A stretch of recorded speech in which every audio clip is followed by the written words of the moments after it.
دروس رمضان باب 11 سحری میں تاخیر اور افطار میں جلدی۔ روزے کا وقت طلوع سحر سے لے کر غروب آفتاب تک ہے۔ صبح صادق کے ہوتے ہی روزے کا وقت شروع ہو جاتا ہے اور سورج کے غروب ہوتے ہی روزے کا وقت ختم ہو جاتا ہے۔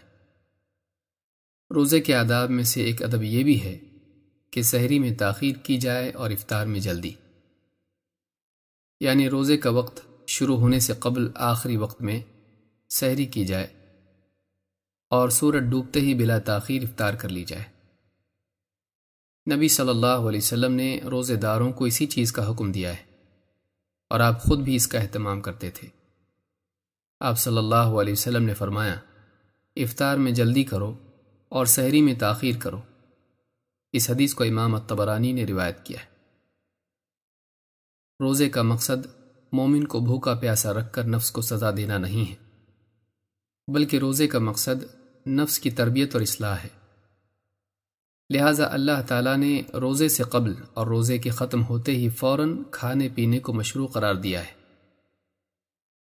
جس طرح روزے میں بھوک پیاس کی تکلیف برداشت کرنا اجر و ثواب کا باعث ہے، اسی طرح روزے سے قبل سحری کر لینا اور روزے کا وقت ختم ہوتے ہی افطار کر لینا بھی اجر و ثواب کا ذریعہ ہے۔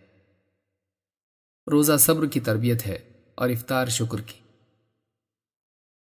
افطار کے سلسلے میں نبی کریم صلی اللہ علیہ وسلم کی تعلیم اور خود آپ کا طرز عمل یہ ہے کہ سورج ڈوبتے ہی فوراً افطار کر لی جائے اور اس میں بے وجہ تاخیر نہ کی جائے۔ سہل بن سعد رضی اللہ تعالیٰ عنہ فرماتے ہیں، اللہ کے رسول صلی اللہ علیہ وسلم نے فرمایا، میری امت میرے طریقے پر باقی رہے گی جب تک وہ افطار کرنے میں ستاروں کے طلوع ہونے کا انتظار نہ کرنے لگے۔ حضرت سہل ابن سعد رضی اللہ تعالیٰ عنہ فرماتے ہیں کہ نبی صلی اللہ علیہ وسلم کا معمول یہ تھا کہ جب آپ روزہ رکھتے تو آپ ایک شخص کو ٹیلے پر متعین کر دیتے۔ جب وہ کہتا سورج غروب ہو گیا تو آپ فوراً افطار کر لیتے۔ اس حدیث کو امام ابن حبان، حاکم اور ابن خزیمہ نے روایت کیا ہے۔ اس حدیث سے معلوم ہوتا ہے کہ افطار میں ستاروں کے نکل آنے یعنی خوب اندھیرا ہو جانے تک تاخیر کرنا امت کے لیے خیر سے محرومی کا سبب ہے۔ اس حدیث سے یہ بھی معلوم ہوتا ہے کہ نبی کریم صلی اللہ علیہ وسلم افطار کے معاملے میں کس قدر جلدی کرتے تھے۔ غور کرنے کی چیز ہے کہ اگر افطار میں جلدی کرنا مقصود نہ ہوتا تو غروب شمس کی معرفت کے لیے کسی شخص کو ٹیلے پر متعین کرنے کی ضرورت ہی نہ پڑتی، بلکہ خوب اندھیرا ہو جانے سے خود ہی سورج کا غروب ہونا معلوم ہو جاتا۔ لیکن آپ صلی اللہ علیہ وسلم نے اپنے اس خصوصی اہتمام کے ذریعے امت کو اس بات کی تعلیم دی کہ سورج ڈوبتے ہی فوراً افطار کر لینا افضل ہے۔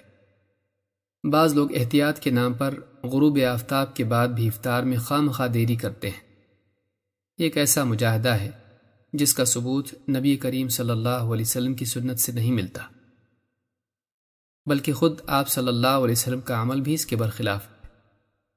لہٰذا ایک مسلمان کو چاہیے کہ اپنے خود ساختہ احتیاط کی بجائے نبی صلی اللہ علیہ وسلم کی سنت کی پیروی ہی کو تقویٰ اور پرہیزگاری کا پیمانہ بنائے۔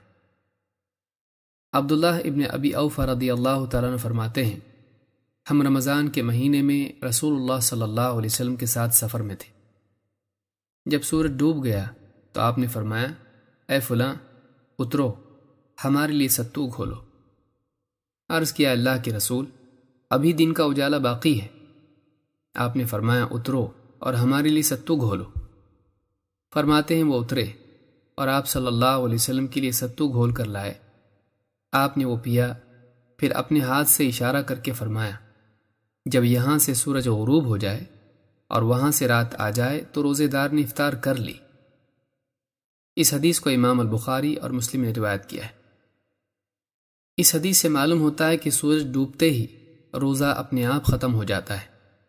اب مزید بھوکا رہنا روزے میں شمار نہیں ہوتا، کیونکہ روزے کا وقت تو ختم ہو چکا ہے۔